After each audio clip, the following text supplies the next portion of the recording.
इसलिए कि आपने मुझे इस योग्य समझा कि आपके विद्यार्थियों के बीच में आकर के अपने जो भी वक्तव्य है उसको दे सकूं। इसके साथ साथ जो हमारे नोडल अधिकारी हैं इस कार्यक्रम पे, डॉक्टर सर्वेश कुमार राय जी और श्री नवल जी, आप लोगों का भी आभार आमंत्रित करने के लिए कि जो ये आज का हमारा सेशन ये चल रहा है शिक्षा अधिगम और मूल्यांकन में नवाचार NEP 2020 के विशेष संदर्भ में जो आज का टॉपिक रखा गया है, इसके बारे में आमंत्रित किया गया है मुझे बोलने के लिए।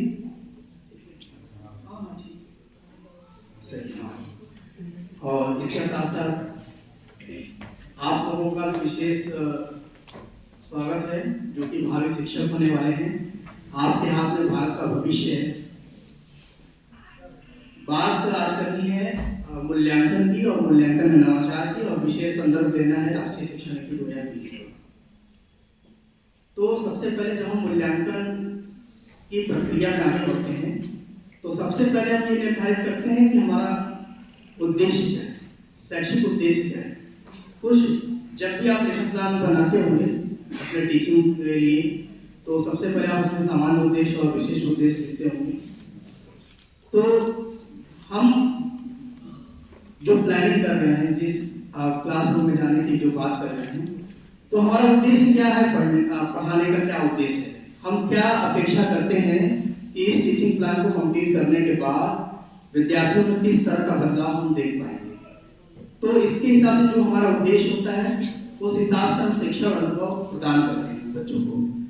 और फिर जब शिक्षा अनुभव वास्तविक शिक्षा का कार्य जब हो जाता है तो हम ये देखते हैं कि विद्यार्थियों में व्यवहार में उनके क्या परिवर्तन आए, और यह परिवर्तन जानना एक अध्यापक के लिए, एक छात्र के लिए, और इसके साथ साथ समाज के लिए और विशेष रूप से उसके अभिभावक के लिए बहुत जरूरी होता है।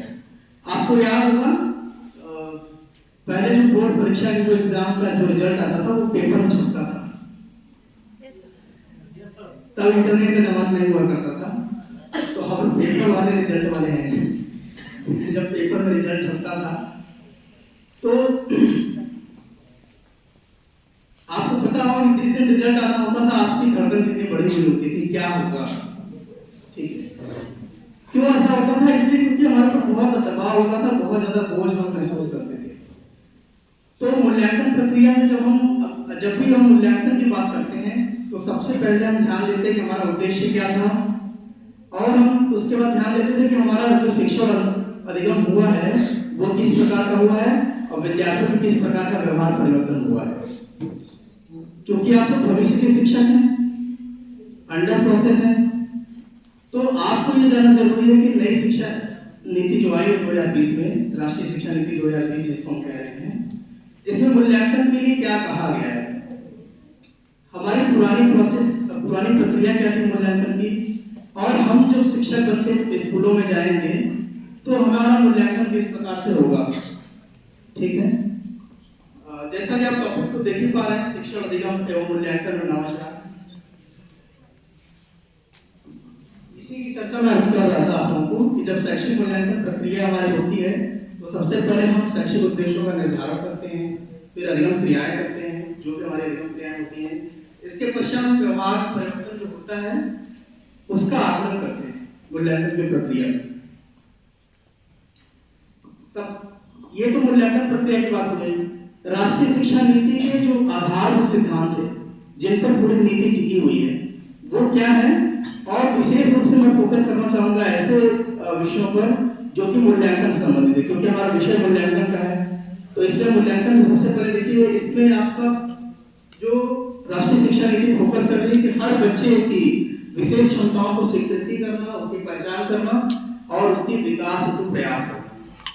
साइकोलॉजी, आप एजुकेशन साइकोलॉजी पढ़ते होंगे तो व्यक्तित्व की परिभाषा में आप देखते होंगे कि आप एक व्यक्तित्व, प्रत्येक व्यक्ति का व्यक्तित्व यूनिक होता है।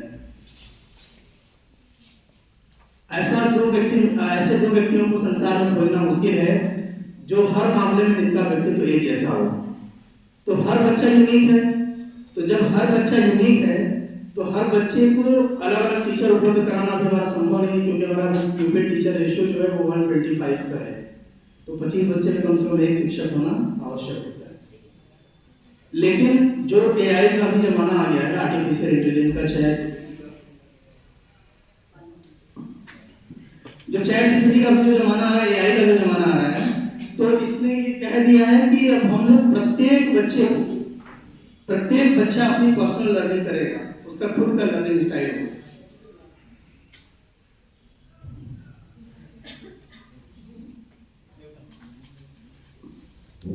क्या कहा गया शिक्षा नीति में कि लचीलापन होगा, अलगाव से मुक्त होगा। अलगाव मुक्त के लिए क्या कहा गया है?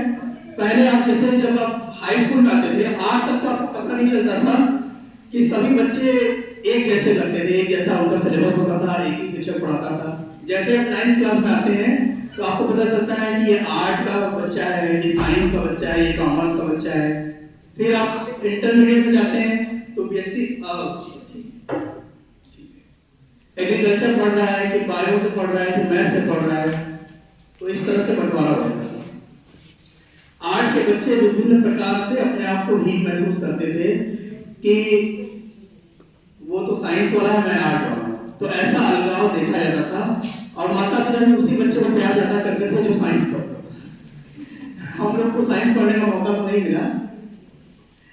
तो ये अलगाव की जो बात है, जो बच्चों में जो समान अलगाव की बात है, इसको खत्म करने की प्रक्रिया एनपी ने शुरू कर दी है कि कोई भी बच्चे को इस तरह से नहीं पहचाना जाएगा कि वो आर्ट स्ट्रीम का है, साइंस स्ट्रीम का है कि कॉमर्स स्ट्रीम का है। तो अलगाव नहीं होना चाहिए। समग्र शिक्षा की अभी मैं इस पर आगे चर्चा करूंगा।